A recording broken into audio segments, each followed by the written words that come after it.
секако во семејството да допринесам оптимално со помош околу врските кон бебето, како менување, пелени, хранење, бањање и нормално поминување време со него за да може мајката да здивне.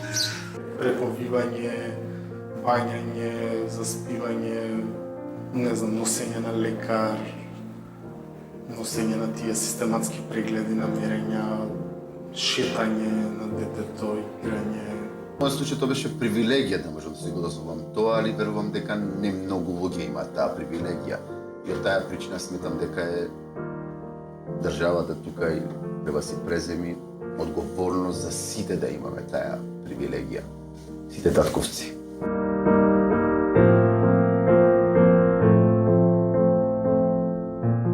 Јас се занимавам со алпинизам, така да кога прв пат ја однесов мојата 4-годишна ќерка да качува со мене на карпи, беше за мене еден специјален момент, бидејќи прв пат може да направам нешто као татко со моето дете и навистина почувствував некоја специјална врска. Првата песничка која ја изрецитирам, тоа мислам дека е нешто. Мислам добро, има проводувањето, прозборувањето, меѓутоа што знам, ова било некоја активност што со песничката што баш онака ме направило горд, да кажам. Возењето на точак ќе издвојам. Значи одиме заедно до паркот, јас на големиот точак, него седнувам позади, стигнуваме по паркот, стрепа долу, тој се качва на неговото баланс бајче и после го врваме цел парк заедно.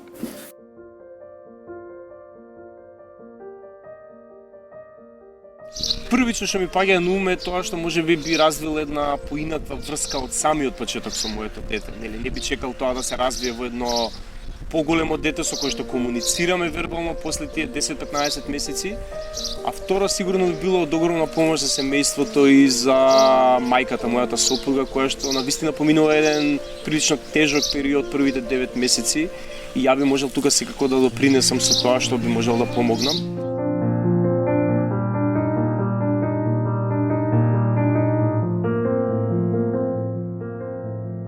Дека е многу битно двајцата родители да се вклучени активно во одгледувањето на детето што најмали нозе. Силно верувам дека секоја жена може да биде успешна и како мајка и како професионалец во исто време. Но потребни се и системски решенија. Законот мора да ги штити и жените, а и татковците да имаат можност да не биде тоа привилегија на поединци. Татковците мора да имаат можност во првите клучни месеци да поминуваат време со своето дете. На тој начин се стекнува и доверба, и блискост, и топлина, детето расте во една слободна средина со многу љубов.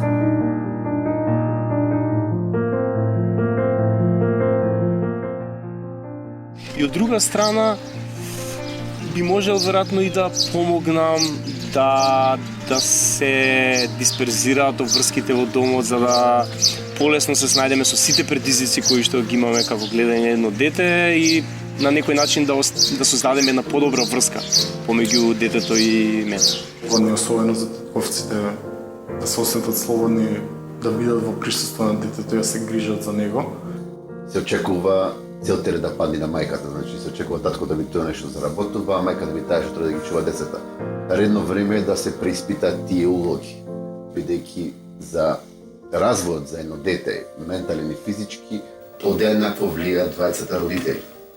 Тие моменти на почетокот на страв, на неизвестност, како ќе се поставиш нели во таа нова животна улога, многу значи кога тој психолошки и физички товар го споделуваш заедно со својот партнер.